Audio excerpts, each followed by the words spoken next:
Capítulo 28.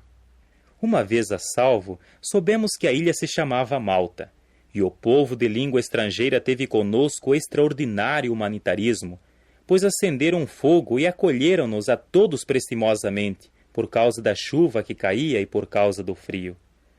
Mas, quando Paulo reuniu certo feixe de garavetos e o deitou no fogo, saiu uma víbora por causa do calor e se prendeu à mão dele. Quando o povo de língua estrangeira avistou a bicha venenosa pendendo da mão dele, começaram a dizer uns aos outros: certamente este homem é assassino, e embora se salvasse do mar, a justiça vingativa não permitiu que permanecesse vivo. No entanto, ele sacudiu a bicha venenosa para dentro do fogo e não sofreu dano. Mas eles esperavam que fosse inchar com uma inflamação ou cair repentinamente morto. Depois de terem esperado por muito tempo e terem observado que nada nocivo lhe acontecia, mudaram de ideia e começaram a dizer que ele era um deus. Ora, na vizinhança daquele lugar havia terras pertencentes ao homem de destaque da ilha, de nome Públio, e ele nos acolheu hospitaleiramente e nos hospedou bondosamente por 3 dias. Mas aconteceu que o pai de Públio estava de cama, afligido por febre e desenteria, e Paulo entrou até ele e orou, deitou as suas mãos sobre ele e o sarou. Ocorrendo isso, os demais do povo da ilha, com doenças, começaram também a vir e a ser curados. E honraram-nos também com muitas dádivas, e quando nos fizemos a vela, carregaram-nos de coisas para as nossas necessidades. 3 meses depois, fizemo-nos a vela num barco de Alexandria, que invernara na ilha, e que tinha por figura de proa filhos de Zeus.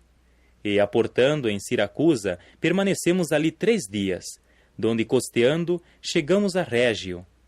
E um dia depois se levantou um vento sulino e alcançamos Puteoli, no 2º dia. Ali achamos irmãos e suplicaram-nos que ficássemos com eles 7 dias, e assim nos aproximamos de Roma.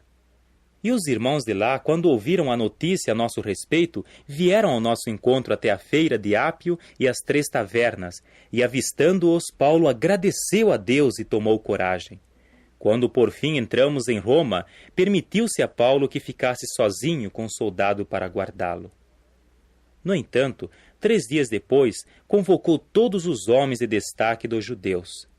Quando se tinham reunido, passou a dizer-lhes: homens, irmãos, embora eu não tivesse feito nada contrário ao povo, aos costumes de nossos antepassados, fui entregue como prisioneiro de Jerusalém às mãos dos romanos. E estes, depois de feito um exame, desejavam livrar-me, visto que não havia em mim nenhuma causa para a morte. Mas quando os judeus persistiam em falar contra isso, fiquei compelido a apelar para César, mas não como se tivesse algo para acusar a minha nação. Realmente por esta razão supliquei para vos ver e falar, pois tenho estas cadeias em volta de mim por causa da esperança em Israel. Disseram-lhe: nós tampouco temos recebido cartas da Judéia a respeito de ti, nem tem qualquer dos irmãos que chegaram relatado ou falado algo iníquo a teu respeito. Mas achamos correto ouvir de ti quais os teus pensamentos, porque deveras, quanto a esta seita, é sabido por nós que em toda parte se fala contra ela. Combinaram assim um dia com ele e vieram em maior número ter com ele na sua pousada. E ele lhes explicou o assunto por dar cabalmente testemunho a respeito do reino de Deus e por usar de persuasão para com eles concernente a Jesus, tanto pela lei de Moisés como pelos profetas, de manhã até à noite.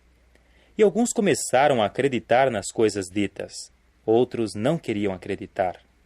Assim, visto haver desacordo entre eles, começaram a retirar-se, fazendo Paulo este único comentário: o Espírito Santo falou aptamente por intermédio de Isaías, o profeta, a vossos antepassados, dizendo: vai a este povo e dize: ouvindo ouvireis, mas de modo algum entendereis, e olhando olhareis, mas de modo algum vereis. Pois o coração deste povo tem ficado embotado, e com seus ouvidos tem ouvido sem reação, e eles têm fechado os olhos, para que nunca vissem com os olhos, nem ouvissem com os ouvidos, nem entendessem com o coração, e se voltassem, e eu os sarasse. Seja, portanto, sabido por vós que este, o meio pelo qual Deus salva, tem sido enviado às nações. Elas certamente o escutarão. Permaneceu assim por 2 anos inteiros na sua própria casa alugada e recebia benevolamente a todos os que vinham vê-lo, pregando-lhes o reino de Deus e ensinando com a maior franqueza no falar as coisas concernentes ao Senhor Jesus Cristo, sem impedimento.